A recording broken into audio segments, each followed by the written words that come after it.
कभी सोचा है कि एक ही खानदान में, एक ही राजवंश में दो ऐसे सम्राट हुए जिनके राज करने का तरीका एक दूसरे से जमीन आसमान का फर्क रखता था। एक ने तलवार के दम पर हिंदुस्तान का सबसे बड़ा साम्राज्य खड़ा किया, तो दूसरे ने उसी साम्राज्य पर नैतिकता और शांति से राज करने की एक अनोखी कोशिश की। जी हां, ये कहानी है मौर्य साम्राज्य की। शक्ति, सदाचार और विरासत की एक बहुत ही दिलचस्प दास्तां। और यहीं से हमारा सफर एक बड़े सवाल से शुरू होता है। क्या कोई साम्राज्य जिसकी बुनियाद ही जंग और फतह पर रखी गई हो, वो अचानक से शांति और नैतिकता के रास्ते पर चल सकता है? और अगर चल भी पड़े तो क्या वो टिका रह सकता है? यही वो पहेली है जो मौर्य काल के पूरे सफर को, उसकी पूरी कहानी को परिभाषित करती है। तो चलिए इस कहानी की शुरुआत करते हैं इसके आर्किटेक्ट, इसके निर्माता चंद्रगुप्त मौर्य से। ये वो शासक थे जिन्होंने बिखरे हुए महाजनपदों को पहली बार एक राजनीतिक धागे में पिरोया और एक ऐसी एडमिनिस्ट्रेटिव मशीनरी की नींव रखी जिसकी मिसाल आने वाली सदियों तक दी जाती रही। और यहीं पर इस कहानी का सबसे बड़ा और सबसे दिलचस्प कॉन्ट्रास्ट सामने आता है। दादा यानी चंद्रगुप्त मौर्य ने साम्राज्य बनाया अपनी मिलिट्री माइट से, अपनी सैन्य शक्ति से, और पोते यानी सम्राट अशोक ने उसे चलाने की कोशिश की अपनी मॉरल माइट से, अपनी नैतिक शक्ति से। ये दो बिल्कुल अलग ध्रुव, यही पूरी मौर्य गाथा का केंद्र हैं। जरा सोचकर देखिए, ईरान से लेकर बंगाल तक फैला हुआ साम्राज्य, ये सिर्फ बड़ा नहीं था बल्कि एक कसकर बंधी हुई मशीन की तरह पूरी तरह सेंट्रलाइज था।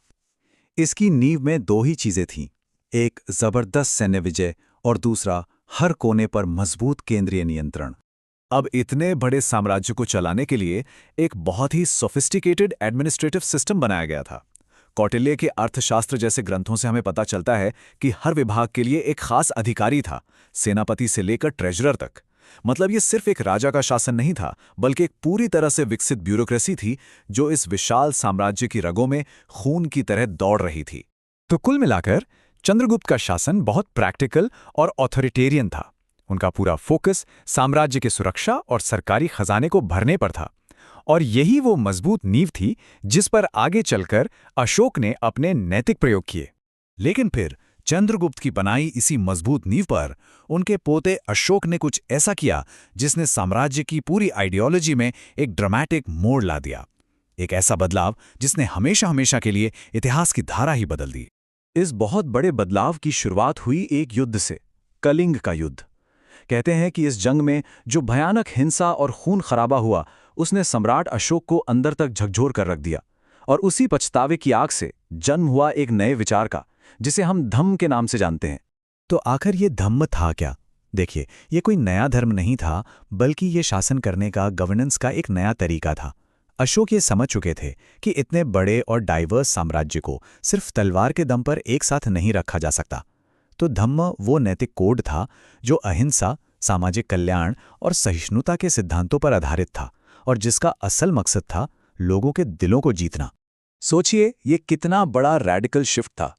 अशोक ने दिग्विजय यानी युद्ध से जीतने की जो पारंपरिक शाही नीति थी, उसे पूरी तरह से छोड़ दिया और उसकी जगह अपनाया धम्म विजय का रास्ता, यानी धर्म और नैतिकता से लोगों के दिलों को जीतना।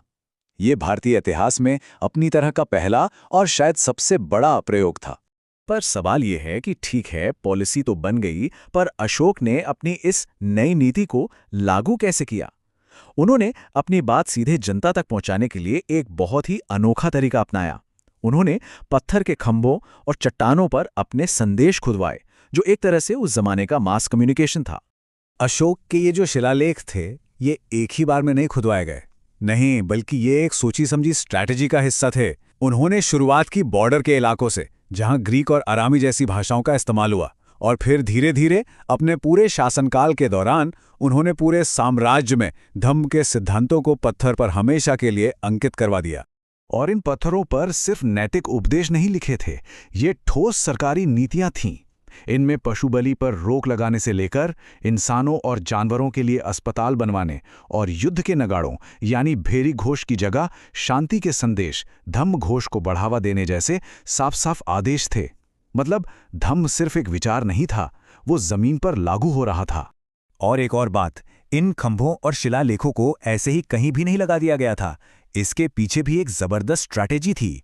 इन्हें जानबूझकर बिजी ट्रेड रूट्स और तीर्थ स्थानों पर लगाया गया ताकि ज्यादा से ज्यादा लोगों तक राजा का संदेश पहुंच सके।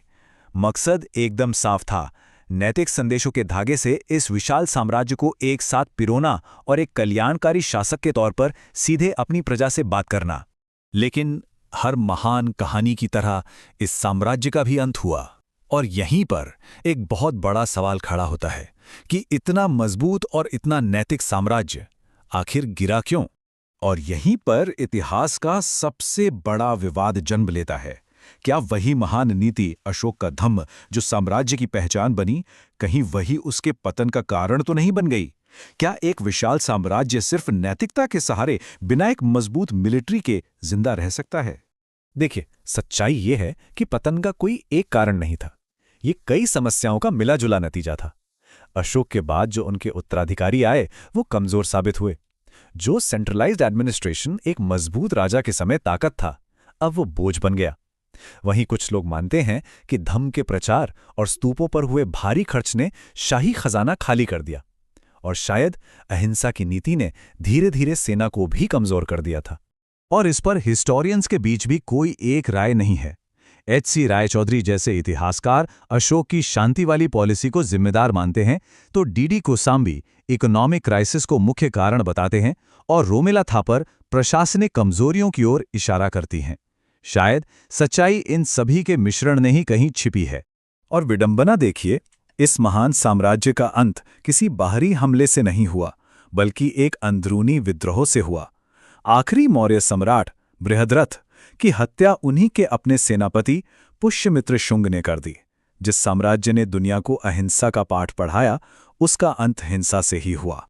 तो मौर्य साम्राज्य हमें एक ऐसे सवाल के साथ छोड़ जाता है जो आज भी उतना ही रेलेवेंट है। एक शासक की, एक लीडर की असली जिम्मेदारी क्या है? साम्राज्य को सैन्य शक्ति से बनाए रखना, या फिर सदाचार और नैतिकता से उसका नेतृत्व करना? चंद्रगुप्त और अशोक, इन दो महान सम्राटों की विरासत आज भी हमें इस सवाल पर सोचने के लिए मजबूर